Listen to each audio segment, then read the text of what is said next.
எரேமியாவின் புலம்பல். புலம்பல் அதிகாரம் 1. ஐயோ, ஜனம் பெருத்த நகரி தனிமையாக உட்கார்ந்திருக்கிறாளே, விதவைக்கு ஒப்பானாலே. ஜாதிகளில் பெரியவளும் சீமைகளில் நாயகியுமாய் இருந்தவள் கப்பங்கட்டுகிறவளானாலே, காலத்திலே அழுது கொண்டிருக்கிறாள். அவளுடைய கண்ணீர் அவள் கன்னங்களில் வடிகிறது. அவளுடைய நேசர் எல்லாருக்குள்ளும் அவளை தேற்றுவார் ஒருவரும் இல்லை.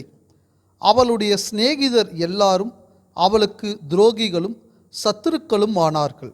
யூதா ஜனங்கள் உபத்திரவப்படவும் கொடுமையான அடிமை வேலை செய்யவும் சிறைப்பட்டு போனார்கள். அவள் புற ஜாதிகளுக்குள்ளே தங்குகிறாள், இளைப்பாறுதல் அடையாள். அவளை துன்பப்படுத்துகிற யாவரும் அவளை இடுக்கமான இடங்களிலே தொடர்ந்து பிடித்தார்கள். பண்டிகைக்கு வருவார் இல்லாததினால் சீயோனுக்கு போகிற வழிகள் புலம்புகிறது. அவள் வாசல்கள் எல்லாம் பாழாய் கிடக்கிறது. அவள் ஆசாரியர்கள் தவிக்கிறார்கள். அவள் கன்னிகைகள் சஞ்சலப்படுகிறார்கள். அவளுக்கு கசப்பே உண்டாயிருக்கிறது. அவள் சத்துருக்கள் தலைமையானார்கள். அவள் பகைஞர் சுகித்திருக்கிறார்கள். அவளுடைய திரளான பாதகங்களின் நிமித்தம் கர்த்தர் அவளை சஞ்சலப்படுத்தினார். அவள் பிள்ளைகள் சத்துருவுக்கு முன்பாக சிறைப்பட்டு போனார்கள். சீயோன் குமாரத்தியின் அழகெல்லாம் அவளை விட்டு போயிற்று. அவள் பிரபுக்கள் மேய்ச்சலை காணாத மான்களுக்கு ஒப்பாக்கி தொடருகிறவனுக்கு முன்பாக சத்துவம் இல்லாமல் நடந்து போனார்கள். தனக்கு சிறுமையும் தவிப்பும் உண்டாக்கிய நாட்களிலே எருசலேம் பூர்வ நாட்கள் முதற்கொண்டு தனக்கு உண்டாயிருந்த இன்பமானவைகளை எல்லாம் நினைக்கிறாள். அவளுக்கு உதவி செய்வார் இல்லாமல் அவளுடைய ஜனங்கள் சத்துருவின் கையிலே விழுகையில் பகைஞர் அவளை பார்த்து அவளுடைய ஓய்வு நாட்களை குறித்து பரியாசம் பண்ணினார்கள். எருசலேம் மிகுதியாய் பாவம் செய்தாள். ஆதலால் தூர ஸ்திரீயைப் போலானாள். அவளை கனம் பண்ணினவர்கள் எல்லாரும் அவளை அசட்டை பண்ணுகிறார்கள். அவளுடைய மானத்தை கண்டார்கள். அவளும் பெருமூச்சு விட்டு பின்னிட்டு திரும்பினாள். அவளுடைய அசூசம் அவள் வஸ்திர ஓரங்களில் இருந்தது. தனக்கு வரப்போகிற முடிவை நினையாதிருந்தாள். ஆகையால் அதிசயமாய் தாழ்த்தப்பட்டு போனாள். தேற்றுவார் இல்லை. கர்த்தாவே, என் சிறுமையை பாரும். பகைஞன் பெருமை பாராட்டினானே. அவளுடைய இன்பமான எல்லாவற்றின் மேலும் சத்துரு தன் கையை நீட்டினான். உம்முடைய சபையிலே வரலாகாதென்று தேவரீர் விலக்கிய புறஜாதியார் உமது பரிசுத்த ஸ்தலத்துக்குள் பிரவேசித்ததைக் கண்டாள். அவளுடைய ஜனங்கள் எல்லாரும் அப்பன் தேடி தவிக்கிறார்கள். தங்கள் உயிரை காப்பாற்ற தங்களுடைய இன்பமானவைகளை ஆகாரத்துக்கென்று கொடுத்து விட்டார்கள். கர்த்தாவே, நோக்கி பாரும். எண்ணமற்றவளானேனே. வழியில் நடந்து போகிற சகல ஜனங்களே, இதை குறித்து உங்களுக்கு கவலை இல்லையா? கர்த்தர் தமது உக்கிரமான கோபம் மூண்ட நாளிலே என்னை சஞ்சலப்படுத்தினதினால் எனக்கு உண்டான என் துக்கத்துக்கு சரியான துக்கம் உண்டோ என்று என்னை நோக்கி பாருங்கள். உயரத்திலிருந்து என் எலும்புகளில் அக்கினியை அனுப்பினார். அது அவைகளில் பற்றி எரிகிறது. என் கால்களுக்கு வலையை வீசினார். என்னை பின்னிட்டு விழப்பண்ணினார். என்னை பாழாக்கினார். நித்தம் நான் பலட்சியப்பட்டு போகிறேன். என் பாதகங்களின் நுகம் அவருடைய கையால் பூட்டப்பட்டிருக்கிறது. அவைகள் பிணைக்கப்பட்டு என் கழுத்தை சுற்றி கொண்டது. என் பெலனை விழப்பண்ணினார். நான் எழுந்திருக்க கூடாதபடிக்கு ஆண்டவர் என்னை ஒடுக்குகிறவர்களின் கையில் ஒப்பு கொடுத்தார். என்னிலுள்ள பராக்கிரமசாலிகளாகிய என்னுடையவர்கள் எல்லாரையும் ஆண்டவர் மிதித்து போட்டார். என் வாலிபரை நொறுக்கும்படி எனக்கு விரோதமாய் ஒரு கூட்டத்தை வரவழைத்தார். திராட்சை பழத்தை ஆலையில் மிதிக்கிறது போல ஆண்டவர் யூதா குமாரத்தியாக்கிய கன்னிகையை மிதித்தார். இவைகளின் நிமித்தம் நான் அழுகிறேன். என் கண்ணே நீராய் சொரிகிறது. என் உயிரை காப்பாற்றி தேற்றுகிறவர் என்னை விட்டு தூரமானார். பகைஞன் மேற்கொண்டதினால் என் பிள்ளைகள் பாழாய் போனார்கள். சீயோன் தன் கைகளை விரிக்கிறாள். அவளை தேற்றுவார் ஒருவரும் இல்லை. கர்த்தர் யாக்கோபின் சுற்றுப்புறத்தாரை அவனுக்கு சத்துருக்களாக கட்டளையிட்டார். அவர்களுக்குள்ளே எருசலேம் தூர ஸ்திரீக்கு ஒப்பானாள். கர்த்தர் நீதிபரர், அவருடைய வாக்குக்கு விரோதமாய் நான் எழும்பினேன். ஜனங்களே, நீங்கள் எல்லாரும் இதை கேட்டு என் துக்கத்தை பாருங்கள். என் கன்னிகைகளும் என் வாலிபரும் சிறைப்பட்டு போனார்கள்.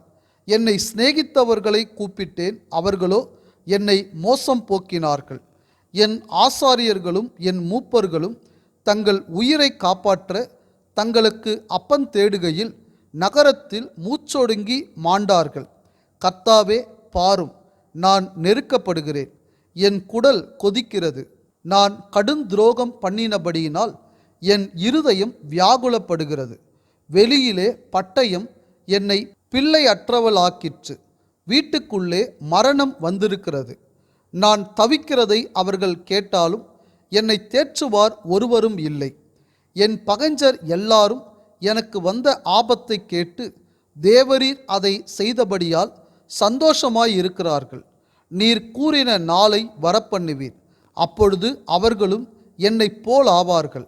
அவர்களுடைய பொல்லாப்பெல்லாம் உமது முகத்துக்கு முன்பாக வரக்கடவது. என் சகல பாதகங்களின் நிமித்தமும் நீர் எனக்கு செய்தது போல அவர்களுக்கும் செய்யும். என் பெருமூச்சுக்கள் மிகுதியாயின, என் இருதயம் பலட்சியமாயிருக்கிறது. புலம்பல் அதிகாரம் 2. ஐயோ, ஆண்டவர் தமது கோபத்தில் சீயோன் குமாரத்தியை மந்தாரத்தினால் மூடினார். அவர் தமது கோபத்தின் நாளிலே தமது பாத பீடத்தை நினையாமல் இஸ்ரவேலின் மகிமையை வானத்திலிருந்து தரையிலே விழத்தள்ளினார். ஆண்டவர் தப்பவிடாமல் யாக்கோபின் வாசஸ்தலங்களை எல்லாம் விழுங்கினார்.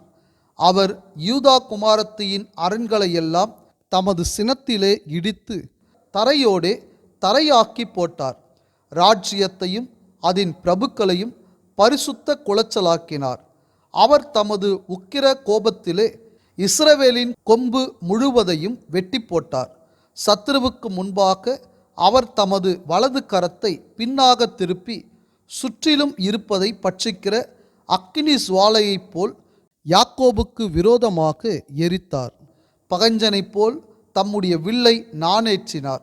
சத்துருவைப் போல் தம்முடைய வலது கரத்தை நீட்டி நின்று கண்ணுக்கு இன்பமானதையெல்லாம் அழித்து போட்டார். சீயோன் குமாரத்தியின் கூடாரத்திலே தம்முடைய உக்கிரத்தை அக்கினியைப் போல் சொரிய பண்ணினார். ஆண்டவர் பகஞ்சன் போலானார். இஸ்ரவேலை விழுங்கினார். அதன் அரண்மனைகளை எல்லாம் விழுங்கினார். அதன் அரண்களை அழித்து யூதா குமாரத்திற்கு மிகுந்த துக்கிப்பையும் சலிப்பையும் உண்டாக்கினார். தோட்டத்தின் வேலியைப் போல இருந்த தம்முடைய வேலியை பலவந்தமாய் பிடுங்கி போட்டார். சபை கூடுகிற தம்முடைய ஸ்தலங்களை அழித்தார். கர்த்தர் சீயோனிலே பண்டிகையையும் ஓய்வு நாளையும் மறக்க பண்ணி தமது உக்கிரமான கோபத்தில் ராஜாவையும் ஆசாரியனையும் புறக்கணித்து விட்டார். ஆண்டவர் தமது பலிப்பிடத்தை ஒழித்து விட்டார். தமது பரிசுத்த ஸ்தலத்தை வெறுத்து விட்டார். அதனுடைய அரமனைகளின் மதில்களை சத்துருவின் கையில் ஒப்பு கொடுத்தார். பண்டிகை நாளில் ஆரவாரம் பண்ணுகிறது போல் கர்த்தரின் ஆலயத்தில் ஆரவாரம் பண்ணினார்கள். கர்த்தர் சீயோன் குமாரத்தியின் அலங்கத்தை நிர்மூலமாக்க நினைத்தார். நூலை போட்டார். அழிக்காதபடி தம்முடைய கையை அவர் முடக்கி கொண்டதில்லை. அரணிப்பையும் அலங்கத்தையும் புலம்பச் செய்தார். அவைகள் முற்றிலும் பெலனற்று கிடக்கிறது. அவள் வாசல்கள் தரையில் அமிழ்ந்து கிடக்கிறது. அவள் தாழ்பால்களை முறித்து உடைத்து போட்டார். அவள் ராஜாவும் அவள் பிரபுக்களும் புறஜாதியாருக்குள் இருக்கிறார்கள். வேதமும் இல்லை. அவள் தீர்க்கதரிசிகளுக்கு கர்த்தரால் தரிசனம் கிடைக்கிறதும் இல்லை. சீயோன் குமாரத்தியின் மூப்பர்கள் தரையில் உட்கார்ந்து மௌனமாய் இருக்கிறார்கள். தங்கள் தலைகளின் மேல் புழுதியை போட்டுக்கொள்ளுகிறார்கள். இரட்டு உடுத்தி இருக்கிறார்கள். எருசலேமின் கன்னியர்கள் தலை கவிழ்ந்து தரையை நோக்கி கொண்டிருக்கிறார்கள். என் ஜனமாக்கிய குமாரத்தியின் நொறுங்குதலின் நிமித்தம் கண்ணீர் சொருகிறதினால் என் கண்கள் பூத்து போகிறது. என் குடல்கள் கொதிக்கிறது. என் ஈரல் இலகி தரையிலே வடிகிறது. குழந்தைகளும் பாலகரும் நகரத்தின் வீதிகளிலே மூர்ச்சித்து கிடக்கிறார்கள்.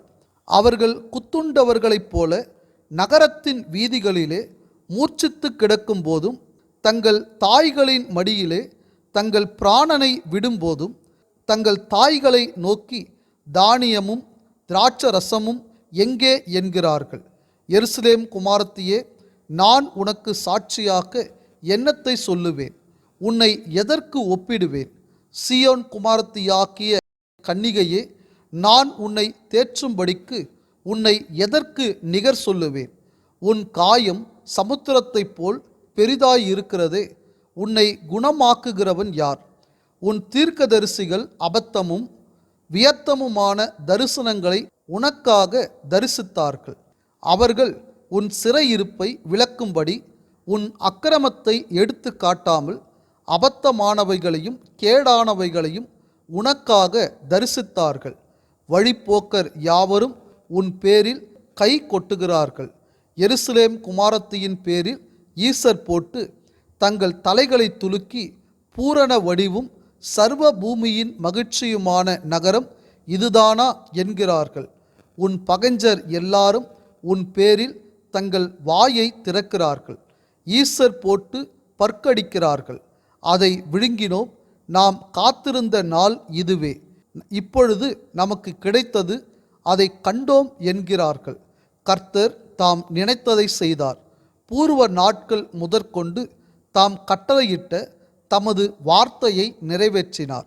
அவர் தப்பவிடாமல் நிர்மூலமாக்கி உன்மேல் பகைஞன் சந்தோஷிக்கும்படி செய்தார். உன் சத்துருக்களின் கொம்பை உயர்த்தினார். அவர்கள் இருதயம் ஆண்டவரை நோக்கி கூப்பிடுகிறது.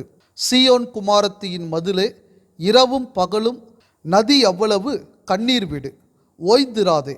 உன் கண்ணின் கருப்பு விழி சும்மா இருக்க ஒட்டாதே. எழுந்திரு, ராத்திரியிலே முதற் சாமத்தில் கூப்பிடு. ஆண்டவரின் சமூகத்தில் உன் இருதயத்தை தண்ணீரைப் போல ஊற்றிவிடு.